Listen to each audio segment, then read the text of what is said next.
নমস্কার, সম্রাট শর্মা চৌধুরী। আব্বাস সিদ্দিকী ভাইজানের পক্ষে কথা বলার জন্য মমতা বন্দ্যোপাধ্যায় পুলিশ আমাকে ডাকছে। আব্বাস সিদ্দিকী ভাইজানের পক্ষে আমি আরও কথা বলবো। দেখি মমতা ব্যানার্জি পুলিশ কি করে, যে সত্যের পাশে আছে, যে মানুষের জন্য করতে চায়। আব্বাস সিদ্দিকীর মতন নেতা, ধর্মনিরপেক্ষ নেতা, মুসলিম ধর্মগুরু ধর্মনিরপেক্ষ নেতা, সবাইকে নিয়ে চলতে চান। মমতা ব্যানার্জি ক্ষমতা রাখুক, নিজে একা মহারানী হবেন। এই ফুর্তিবাজ আসি দুর্নীতিগ্রস্ত ভাইপোকে যুবরাজ বানিয়েছেন। লজ্জা থাকা দরকার। কলঙ্ক মমতা বন্দ্যোপাধ্যায়। আমাকে খুন করার চেষ্টা করছেন। পুলিশ কেন বলছে আপনার সবকিছু কেড়ে নেবে, আমরা প্রাণটা কেড়ে নেবেন? মমতা বন্দ্যোপাধ্যায় পুলিশকে দিয়ে ঢোকান, কালকে দেখি কত মমতা বন্দ্যোপাধ্যায় দম, আমাকে পুলিশের জেলায় ঢোকান, দেখি দম কত। আমার বিরুদ্ধে মামলা করুন, মমতা বন্দ্যোপাধ্যায় ক্ষমতা রাখলে বিবৃতি দিন। আব্বাস সিদ্দিকী ভাইজান পশ্চিমবঙ্গের মুখে নতুন রাজনৈতিক দল করবেন এবং গণতান্ত্রিক অধিকার রক্ষার জন্য, গণতন্ত্র রক্ষার জন্য উনি মৃত্যু পর্যন্ত, প্রাণ পর্যন্ত দিতে রাজি আছেন। আমিও দিতে রাজি আছি। আমি জানি সত্যি বললে সত্যের পাশে থাকবেই। আব্বাস সিদ্দিকী ভাইজান আমার পাশে থাকবেন, আমার এতটুকু বিশ্বাস আছে। মুসলমান ভাইদের বলছি, মুসলিম ভাইদের বলছি, আপনারা মমতা ব্যানার্জি এবং মোদি দুজনকে বয়কট করুন। আজকে মহাজোট চাই পশ্চিমবঙ্গে। এই মমতা ব্যানার্জিকে হলো সবচেয়ে বড় বাংলার শত্রু, আর দেশের শত্রু নরেন্দ্র মোদী। এই দুজনকেই পুরোপুরি ধ্বংস করে দিতে হবে। আমার প্রশ্ন হলো মমতা বন্দ্যোপাধ্যায়, এটা কি দেখুন ভালো করে নোটিশটা। পুরনো মামলার নোটিশ, 1 বছর হয়ে গেছে কেস প্রায়। সেখানে বারবার কেন ডাকা হচ্ছে, কেন ডাকা হচ্ছে সেটা পুলিশ ভালো করে জানে। কারণ আপনারা জানেন পুলিশ কার দ্বারা পরিচালিত হয়। মমতা বন্দ্যোপাধ্যায় পুলিশ মন্ত্রী, শুধু পুলিশ নয়, গুন্ডা ক্রিমিনাল মমতা বন্দ্যোপাধ্যায় পোষে শুধু নয়, মমতা বন্দ্যোপাধ্যায় গুন্ডা ক্রিমিনাল পরিচালনা করে, এটা ওনার মুখের কথা। আমার দোষ বর্তমানে, এখন আমার দোষ আব্বাস সিদ্দিকী ভাইজানের হয়ে কথা বলতে গিয়েছিলাম। আমি তো সত্যের পক্ষে থাকি, আব্বাস সিদ্দিকী ভাইজান সত্যের পক্ষে আছেন। গণতন্ত্রের অধিকারের জন্য লড়াই করছি আমি। পশ্চিমবাংলায় গণতন্ত্র রক্ষার জন্য, বাংলা ও বাঙালিদের অধিকারের জন্য। সেই লড়াইয়ে অনুপ্রাণিত হয়ে ভারতীয় মানবাধিকার সংরক্ষণ সংঘের ন্যাশনাল সেক্রেটারি ভরতরাম শর্মা আমাকে দায়িত্ব দেন। মমতা বন্দ্যোপাধ্যায় একজন বাংলাদ্রোহী, মমতা ব্যানার্জি একজন গণতন্ত্র হত্যাকারী। বিরোধীদের উনি সম্মান করেন, এটা সম্মান? বিরোধীদের সম্মান এটা? একটা সাধারণ একটা মানহানির মামলায় 1 বছর থেকে ডাক দেওয়া হচ্ছে। মমতা ব্যানার্জির সম্বন্ধে কথা বললেই ডাক দেওয়া হচ্ছে। সেই পুরনো আলিপুরদুয়ার জেলা সভাপতির করা মামলা। এই মামলাটা যেদিন দেওয়া হয়েছিল, এসেছিল নোটিশ আমার কাছে, ঠিক সমসাময়িক আমার বাড়িতে হামলা করে আলিপুরদুয়ার জেলা বিজেপি নেতৃত্ব। সেখানে মণ্ডল সভাপতি ছিলেন আলিপুরদুয়ার, আমার 12 নম্বর মণ্ডল সভাপতি, এবং আরও বিজেপির নেতারা, বর্তমান যুব সভাপতি, সন্ত্রাসবাদীরা বিজেপির, তারা হামলা করে। বর্তমান যুব সভাপতি এই হামলায় আমার মার্সিলিয়তানি করে। সেই মামলাটা পুলিশ সমাধান করলো না। মামলার প্রথমে কেস নিতে চায় না, কার অঙ্গুলি ইশারায়। এবং রাত্রে তার আগের দিন তার পরের দিন বাবার শ্রাদ্ধ ছিল। আমার বাবার শ্রাদ্ধ বাৎসরিক, প্রথম বাৎসরিক, পয়লা বাৎসরিক। কি করেন, কত নোংরা দেখুন। আলিপুরদুয়ার তৃণমূল নেতৃত্ব আমাকে ফোন করে যে ওরা সব অ্যারেস্ট হয়ে যাবে, তুমি দলে ঢোকো, তোমাকে জেলার ভালো দায়িত্ব দেবো, জেলা কমিটির মাদারের। তা কতখানি নোংরা। এরা এক হয়ে কাজ করছে, আমাকে ইনঅ্যাক্টিভ করার জন্য বিভিন্নভাবে দলে ডাকা হচ্ছে। এবং তারপর মামলাটার আমি জামিন নেই, কারণ আমি জানি মমতা ব্যানার্জির পুলিশ প্রশাসন কীভাবে চলছে, মমতা ব্যানার্জি কীভাবে চলছে। মমতা ব্যানার্জি একজন নিজেই আরএসএসের দালাল। এগুলো আরএসএসের ইশারা হচ্ছে, নলে 1 বছর হলেও পুলিশ প্রশাসন এইভাবে কেন লাগবে? পুলিশ প্রশাসন নিজেই বলে, সম্রাট শর্মা চৌধুরী আপনি আমাদের শত্রু নন, আমরা বাধ্য, আমাকে ধরে নিয়ে যায় পুলিশ, কোনো কেস না ছাড়া। এরকম হয়েছে। আমার উপর আক্রমণ করেছে কারা? এই তৃণমূলের সন্ত্রাসবাদীরা আমাকে খুন করার চেষ্টা করেছে। কিন্তু একটা ভালো হয়েছে, আমি বেঁচে গেছি এবং এই মুখোশগুলো খুলছি। এবং এটার পেছনে বিজেপি এবং তৃণমূল যুক্ত ছিলাম, ফেসবুকে পোস্ট দিয়েছিলাম। দিনগুলো আমার মনে পড়ে, একটা মানুষ ছিল না আমার পাশে। প্রায় 1-1.5 বছর আগের ঘটনা। এই সঙ্গীতা চক্রবর্তী নামে একজন মহিলা ছিলেন, এবং উনিই কিন্তু ওনাকেও খুন করার চেষ্টা করেছে মমতা বন্দ্যোপাধ্যায় বিভিন্নভাবে। অনুব্রত মণ্ডলও ভুয়া কেস, গাঁজা কেস দিয়ে করা হচ্ছে। সেই ভারতীয় মানবাধিকার সংরক্ষণ সংঘের প্রাক্তন রাজ্য সভাপতি সঙ্গীতা চক্রবর্তী, ওনাকেও খুন করার চেষ্টা মমতা বন্দ্যোপাধ্যায়। একটা ভিডিও দেখেছেন কিছুদিন আগে। মমতা বন্দ্যোপাধ্যায়কে বলছি, ভাইপোকে নগ্ন করে পুরো ছাড়বো দিদি। আপনার বারবারান্ত পশ্চিমবাংলায় চলবে না। ওপেন চ্যালেঞ্জ, আপনার ৮৬ ভাইপোর সমস্ত চালা চিঠি আমার কাছে আছে, আমাকে উত্তক্ত করবেন না। আমি কাল যাব পুলিশের কাছে, সঠিক উত্তর দেবো, হয়তো আমাকে জেলে ঢুকাবে, কিন্তু মমতা ব্যানার্জি কতদিন আপনি আমাকে জেলে ঢুকিয়ে রাখতে পারবেন? 2021 তো সামনেই আসছে, আপনি RSS এর দালালি করছেন। চরম সীমা অতিক্রম করেছে মমতা বন্দ্যোপাধ্যায়, পতন নিশ্চিত। আব্বাস সিদ্দিকী ভাইজানের পক্ষে আমি আরো কথা বলবো, দেখি মমতা ব্যানার্জি পুলিশ কি করে।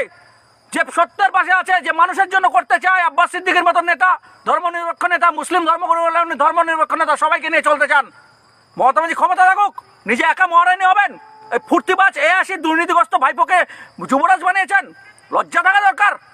কলঙ্ক মমতা বন্দ্যোপাধ্যায়, আমাকে খুন করার চেষ্টা করছেন। পুলিশ কেন বলছে আপনার সবকিছু কেড়ে নেবে, আমরা প্রাণটা কেড়ে নেবেন? মমতা বন্দ্যোপাধ্যায় পুলিশকে দিয়ে ঢোকান, কালকে দেখি কত দম মমতা বন্দ্যোপাধ্যায় দম, আমাকে পুলিশের জেলে ঢোকান, দেখি দম কত। আমার বিরুদ্ধে মামলা করুন, মমতা বন্দ্যোপাধ্যায় ক্ষমতা রাখলে বিবৃতি দিন। কাছে ক্ষমতা আছে আপনার, আপনি নোংরামো করছেন পশ্চিমবঙ্গের বুকে। চোর চামড়া ক্রিমিনাল লম্পট শয়তান বদমাইশদের আপনি কোলে তুলে রেখেছেন। সন্ত্রাসবাদী বিমল গুরুংকে পাহাড়ে ঢুকতে দিলেন, সেই পুলিশ আপনার উপর রাগ দেবে না কেন? যে পুলিশকে চোখের সামনে, যে পুলিশকে গুলি করে হত্যা করলো বিমল গুরুং, সেই পুলিশ আবার বিমল গুরুংকে পাহাড়ে প্রোটেকশন দেয়। যে পুলিশ আপনার উপরে বিরক্ত হয়ে আছে, পুলিশের কাছে রিপোর্ট নিন। আমি ফেসবুকে পোস্টও দিয়েছিলাম, একজন টলিউড অভিনেতা আমার কাছে খবর দিলেন, মমতা ব্যানার্জির সুরক্ষা কবচে যারা থাকেন, যেসব বডিগার্ড, তারাই চান না মমতা ব্যানার্জি 21-এ থাকুক ক্ষমতায়। আব্বাস সিদ্দিকী ভাইজান পশ্চিমবঙ্গের মুখে নতুন রাজনৈতিক দল করবেন এবং গণতান্ত্রিক অধিকার রক্ষার জন্য, গণতন্ত্র রক্ষার জন্য উনি মৃত্যু পর্যন্ত, প্রাণ পর্যন্ত দিতে রাজি আছেন। আমিও দিতে রাজি আছি। আমি ওনার দলে যোগদান করবো না, কেন উনি ভালো কাজ করছেন, ওনার সমর্থন করব। তাই অনুগ্রহ করে বলছি, আমার পোস্টটা ধীরে ধীরে দিকে শেয়ার করে দিকে ছড়িয়ে দিন। এই মমতা বন্দ্যোপাধ্যায়, গণতন্ত্র হত্যাকারী মমতা বন্দ্যোপাধ্যায় আমাকে খুব প্রাণনাশের চেষ্টা করছেন, এর আগে করেছেন। আরে মমতা বন্দ্যোপাধ্যায় বলছি, আপনার দলটা আলিপুরদুয়ারে থাকতো, সম্রাট শর্মা চৌধুরীর জন্য আছে। আমার উপর যখন প্রাণনাশের হামলা হয়, তার 2 দিন পরে আলিপুরদুয়ারের প্রভাবশালী উত্তরবঙ্গের নেতারা যারা আলিপুরদুয়ারে থাকে এবং আলিপুরদুয়ার জেলার বিভিন্ন পঞ্চায়েত সমিতি অমুক তমুক এই বড় বড় নেতারা, জেলার নেতারা স্বপ্না দিল্লিতে গিয়েছিল, যোগদান করতে পেরেছেন, পারেনি। চোর চামার নিয়ে বেশি দিন দম দেখানো যায় না।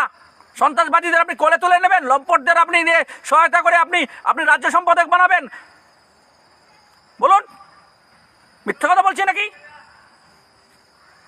একটা নোংরাম সীমা আছে, চরম নম্র সীমা অতিক্রম করেছে মমতা বন্দ্যোপাধ্যায়। আমি যাবো কালকে, দেখি মমতা বন্দ্যোপাধ্যায় পুলিশ গণতান্ত্রিকভাবে আমাকে অ্যারেস্ট করুক, যাব। আর অগণতান্ত্রিক কিছু হলে মমতা বন্দ্যোপাধ্যায়ের জবাব আমি গণতান্ত্রিকভাবে নেব। মমতা ব্যানার্জি দেখি দাও দম কত, মিলিয়ন লোক ভাইপোর যে ৮৬ কীর্তি, ভাইপোর যে ফুর্তিবাজের কীর্তি, মমতা অভিষেক ব্যানার্জির ভাইপো নয়, অভিষেক ব্যানার্জির যে ফুর্তিবাজের কীর্তি, মিলিয়ন লোক দেখাবো। আমি গ্যারান্টি দিয়ে বলছি, মমতা বন্দ্যোপাধ্যায় সরকার 15 দিনে ফেলে দেবো ফেসবুকেই। আপনি কত বড় মমতা বন্দ্যোপাধ্যায়, আপনি কত বড় নেত্রী হয়েছেন আপনি? দম থাকলে মিডিয়া বসান, আমাকে দেখেন। আমি কথা বললে জায়গা মতো দাঁড়িয়ে যদি কথা বলি, আপনি ওইখানের থেকেই সরাসরি হসপিটালে যাবেন, আমি কিছু করতে পারবেন। আমার আওয়াজ শুনে আপনি সরাসরি নার্সিংহোমে ভর্তি হবেন।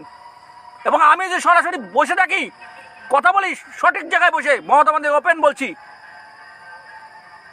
যদি সঠিক জায়গায় বসে আমি কথা বলি, মমতা বন্দ্যোপাধ্যায় নবান্ন থেকে সোজা নার্সিংহোম, তারপরে কি হয়, ইতিহাস হয় না ভূগোল হয়, সেটা জনগণ দেখবে।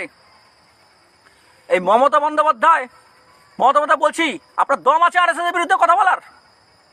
আপনি মুসলমান তোষণ করেছেন, বিজেপি বলছে আপনি কাউকে তোষণ করেননি। আপনি চোর গুন্ডা ক্রিমিনাল লম্পট এদের তোষণ করেছেন, ভাইপোকে তোষণ করেছেন, একটা ফুর্তিবাজ ৮৬ ভাইপোকে পোষণ করেছেন। কোটি কোটি টাকার মালিক হলেন কোথা থেকে মমতা বন্দ্যোপাধ্যায়? আপনার পরিবার কি ছিল? লেংটিয়ালা ছিল। আজকে আমি হাইটে বেড়াচ্ছি লড়াই করতে গিয়ে, আমি হাইটে চলাফেরা করছি, খোঁজ নিয়ে দেখুন। একটা সীমা আছে মমতা বন্দ্যোপাধ্যায়, বলছি একটা সীমা আছে। আপনাকে দিদি চোর চামার ক্রিমিনাল বলছে, আমি দিদি বলবো না, আর এখন নাম ধরে রাখবো আপনাকে, দেখি আপনি কি করেন। আমি যাচ্ছি, কালকে যাচ্ছি। যাচ্ছি মমতা বন্দ্যোপাধ্যায়, যাচ্ছি, দেখি কি করেন। পাপের ভাণ্ড সব আমি ফাটাবো, আপনার ভাইপোর পাপের ভাণ্ড সব ফাটাবো। ওটাই তো আপনার প্রাণ ভ্রমরা, ওটাই পাপের ভাণ্ডটা যে পাইপ, ওটা সব ফুটবে। যাচ্ছি, দেখি না। পুলিশ আজকে রাত্রেবেলা আসবে, সব কেড়ে নেবে। পুলিশ আমার জান কেড়ে নেবে মমতা বন্দ্যোপাধ্যায়। ফোনে এত বড় সাহস, পুলিশকে দিয়ে এগুলো কাজ করাচ্ছেন, নোংরা কাজ। তাদের ছেলে মা, তাদের ঘরে ছেলে ভাই পরিবার নেই, নোংরামো। তারা চাকরি বাঁচানোর জন্য অনেক নোংরামো কাজ করছেন। আজকে পাহাড়ে যে অশান্তি সৃষ্টি করলো বিমল গুরুং, সেই সন্ত্রাসবাদী আপনার পুলিশ দিচ্ছে, আপনার ইশারায় হলো সবকিছু। রাষ্ট্রদ্রোহী মামলা দিলেন আপনি, তাকে কোলে তুলে নিলেন ভোটের জন্য। নোংরা, ছি, থু, মমতা বন্দ্যোপাধ্যায়, তো আপনার মুখে থুতু দেওয়া ফেলানো উচিত। একটা নোংরামো চরম সীমা অতিক্রম করে গেছে। আমি যাবো কালকে, দেখি, আমাকে ধরে দেখান দেখি। আমি যাবো কালকে, আমি কালকে সময় মতো যাবো কালকে। এবং হয়তো তার আগেই আমার নামে মামলা করা হবে, করুক মমতা বন্দ্যোপাধ্যায়, দেখি কত বড় করুক। আমি জানি সত্যি বললে সত্যের পাশে থাকবেই। আব্বাস সিদ্দিকী ভাইজান আমার পাশে থাকবেন, আমার এতটুকু বিশ্বাস আছে। এবং আমি একে তো আছেন, নইলে আমি এতক্ষণ পর্যন্ত করতে পারতাম না এই লড়াইগুলো, আমার পাশে যদি মানুষ না থাকতো।